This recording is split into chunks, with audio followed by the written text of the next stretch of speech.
My name is Michael Dana. In 2008, I was diagnosed with a rare brain cancer, and after 6 years, I was cancer-free. But the ordeal left me changed, with a different outlook on life and a new sense of priorities. While still recovering, I earned a degree in economics from UNC Chapel Hill. My studies taught me to analyze data and open my mind to see things differently. I also started formal training in the martial arts to better defend myself and use it as a means of extreme physical therapy. Since then, I've obtained black belts in 3 martial arts. I own and run a martial arts school and have logged over 51 teaching hours.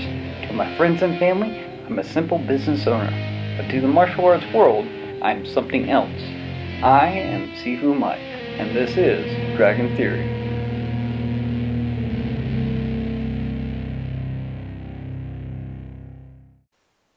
Hello guys, how's it going? Welcome to another episode where I talk about all things martial arts related. Alright, hope you're doing well, man. Thank you for joining me. Make sure to watch all this video that I haven't even told you what I'm talking about. Right? So I'm going to be talking a little bit more about teaching. Right? And really this video kind of goes along with my other video about testing, and even further back my other video about unnecessarily being difficult, right? And so, or unnecessary difficulty. That's what I was trying to say. Use the words. Yes, right. But we got this as long as I get the point across. I can use as many words as I need, right? So this video is dealing about the time in which it takes to reach black belt, right, or any belt, right, the duration that you spend doing martial arts. It's a very important thing. It's probably the most common question that I get asked all the time. I've been doing this for a long time, guys. You should know this if you see my intro, right? So people are always asking me, hey, how long to black belt? How long to a belt? You know, those kind of things, and my answer is always the same. It's always dependent on you, okay? Unlike most schools, I'm going to give every single thing that I have, watch this, like spaghetti in the wall, just throw it on the wall, seeing if it sticks, right? Because some people might be able to do this thing that other people think is really advanced, but it's not actually really advanced, okay? Everything physically can relate to something else physically. You just might have to tweak it a little bit. It's all information, it's all learned skills that you can then apply in different ways, right? The human body can only move in so many different ways. You're going to have a lot of these same things, just different names, because maybe they're used in different contexts. There's another video where I talk all about that, right? And so this is just kind of almost like a follow-up video detailing one specific deal where, you know, the time in which it takes to get to black belt, right? And so I'm talking about black belts before, and really belts in general as being a representation of your knowledge within that school at the time. Most everybody, like the high-ranking martial artist guys, believe that a black belt is simply just the basics of martial arts, right? So it's not even really you're good at the martial art, you just have the basics of it, right? Kind of makes sense, right? And so if you put it in terms of, like, say, cooking, right? When you're a black belt, you not only have the recipe to make like a 4-course meal, but you know how to make every little thing in it. You know how to, like, clean the dishes, you know how to prep the food, you know all of that stuff when you're a black belt. Now, it doesn't necessarily make it so that you're good at it. You can still be, you can have the best recipe in the world and still be a crappy cook, right? That's your degrees of black. After black, that's when you get good at the martial art. That's when you really apply the martial art to different situations and get good at the situations once you've learned everything within the situation, right? And so that's kind of how I want you to think about it, is that putting in cooking terms, right? Because everybody knows about cooking, right? You might have the best recipe, but you could be a crappy cook. If you're a crappy cook, you make crappy food, right? Not going to taste good. But if you're giving it to a person who's completely ignorant of how that food should taste, they're like, ah, I guess this is, this is the meal, right? This is how it's supposed to be. If everybody does that, nobody knows what good food tastes like, right? So that's kind of why I'm making these videos, is to just educate people that what they have is good, but it could be a whole lot better. You could be a whole lot better, right? And so making these videos talking about duration as far as getting to black, because a lot of places, very much so, spend a tremendous amount of time for you to go from like the first rank or no rank to having the first rank or even beyond. And that to me is ridiculous. Okay, when you compare that to everywhere else, you're talking about a physical skill. It doesn't take that long to learn a physical skill. Now, people learn differently, alright? So, some people might learn fast, slow, whatever like that.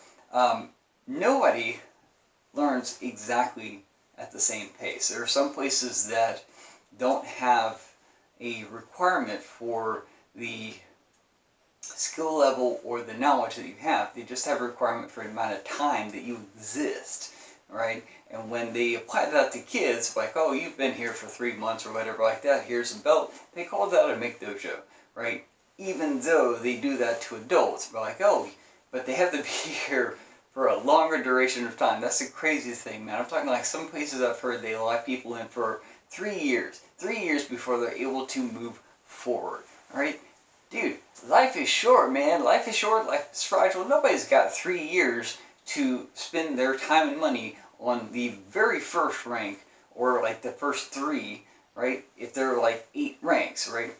There's, like, they can learn faster at a faster rate. Most people are only in the martial arts school to do martial arts. They don't have the time outside of class to work on the stuff that they learn in class. So it's like they're there to do martial arts. Let them do martial arts, right? That's just ridiculous for me to kind of contemplate that for several years, decades even, right? They have this excruciating long period of time for people to get the very basics of their martial art, right? Not good at it, just get the basics, right? And so that doesn't say anything good about like the actual martial art. It's just not, it's not like, oh, this thing is awesome because it takes a decade to actually get like to the very basics of it, right? No, that means they're like doing it wrong, right? Really, if it takes anybody that amount of time to learn one skill, okay, that isn't even worth it in the realm of everywhere else, then is like, there's no, it doesn't surprise me that the martial arts industry represents like less than 1% of the US. I mean, it's just like, what's the point? The only people that take the industry seriously are the people in the industry, which is crazy because of stupid stuff like this. Alright, we're talking about a physical skill. It is up to the instructor to be able to be like, okay, I've got this, let me organize it, let me make it the most efficient. But they don't do this for the sake of the student. They do it for the sake of the school, because what is good for the business is not necessarily good for the customer. Okay? If you're locked in for several years, and you have to spend several years just to get the first rank, that's a lot of money that you spend just kind of, twiddling your thumbs around, waiting for that next rank, waiting to learn more stuff, when you could have just learned all of it and gotten better at what you have, right? That's the thing. Everyone is like stationary and okay with where they're at because they're getting money, right? And people learning don't know that they could be learning a lot more. Okay, that's the thing. So what I'm trying to get across to you guys now is that you could be so much better, right? There are so many things to learn. It's crazy. The more I learn about martial arts, the more I realize there's more to learn about martial arts, alright? There are several different ways of doing the exact same thing, alright? And I freaking love that, everybody has like their one or two go-to in a situation, but as an instructor, I like to have like multiple different ways of doing the same thing because I don't know what's going to be everyone's go-to, right? So I want to have as many as I can pull. I'm always learning. It's great. It's a lifestyle, right? Shouldn't take forever in a day to get a single basics black belts, right? A lot of the founders of most of the modern day martial arts, their founders got their black belt in like a year and a half, right? So there is something going on there. Either they added a whole bunch more, or they purposely stretched it out so that you would have to spend more money so that they can pay bills. Alright? Makes sense. Now, the last thing I'm going to talk about is really something I see a whole lot. In fact, I even see it in some of the martial arts that I do, right? And so this might get me in trouble with some of the higher ups above me because they're like, you're talking about me. And no, I'm talking about everybody. Okay? That's the thing. These videos that I'm making, when I make like accusations and explain stuff, I'm not going off of sample size of one, alright? Multiple people over the course of like 10 years of me doing research and stuff and asking people, you know, I have come to these conclusions. So I'm not talking about any one particular person, any one particular school, right? I'm talking about everybody because everybody does this. Now, the thing I want to talk about though, specifically, is the idea of 12%. Okay, I've heard it several times, only 12% get halfway through this martial art or reach this rank or whatever like that. 12%, which means 88% don't get to the halfway point. Alright, which means at least 88% completely fail your course. Right? If you put this in the perspective of other teachers, if 88% of your students are consistently failing every single class for decades, that doesn't mean that the stuff that you're teaching is like really hard. That means how you're teaching is wrong. You're going to get fired.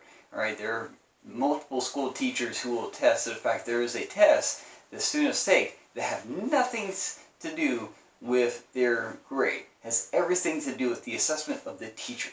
Alright, so the fact that you have that huge of a failure rate as far as learning the basics is massive. Like, it's just, that's kind of bad, man.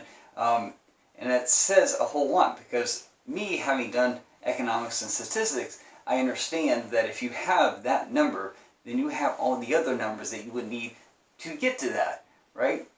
Right? Then you can use that information to get better, but somehow they haven't, right? Been 40 years, however long that statistic has been around, nobody has ever tried to bump that up, right? Figure out a way to change their martial art or how they're doing things to elevate that. Doesn't make any sense, right? But here's the thing. Interesting correlation, right? The number 12 is the highest one-syllable number. Okay, that is the number that is most commonly used in comedic script writing. Yeah, I'm a film buff, so I know this, right? So if you look at like the Marvel Cinematic Universe, right? A lot of those movies, the number 12 is in the dialogue somewhere like that. Like, I have 12% of a plan, right? Or something like that. It pops up like 3 or 4 times. Enough to where you think it might be an Easter egg, but no, it's just a comedic script writing tool. Okay, 12% is literally a joke. Alright? So, there's also this possibility that these statistics were never actually founded. Somebody just said a joke and said, oh, 12% only gets to this point. Right? Literally a joke. And it is a joke. Right? But it's not funny if you're the one on the receiving end who have spent years trying to get to the end of the road, top of the mountain, and didn't actually get there. You're part of the 88%, right? You can be doing so much more. Everybody can be doing so much more. It can be so much better. You deserve better. You deserve to be the best you possible. Alright? That's what I try to do. I try to give people everything. Alright, so that is my little I'm running long on this one, so I'm going to go ahead and wrap things up. So that's my thoughts on the matter as far as knowledge is concerned. It is really not that hard. You look at any kind of academics anywhere else, right? And people can acquire the skills needed quickly. You just got to do it efficiently, and you got to have their mindset, right? Have them involved in it. Not so much involved. Let me use my words correctly. You have to take into account for them. You have to do it for them, not for you. Put it that way. Anyways, check out my other videos on my YouTube channel, tkfmma, right, /tkfmma. And you can like, subscribe, hit the buttons. They're somewhere, everywhere, right? I also got a Facebook page, a Twitter account, and Instagram. I got a website. I've also got dragonmethod.com. If you go to that website, I got tutorial videos on how to do a lot of stuff, right? All the information you would need from beginning to end is on that site. I'm adding stuff all the time, right? So be sure to sign up for that, especially now because I'm currently running a special where you can get a free trial for a very long time. Yeah, man. So check it out. It's the good stuff. Like I said, I'm adding all the time, and I will see you next week. Take it easy, guys. Be good to each other. And remember, you can be awesome. You are awesome. If you're watching this video, yes.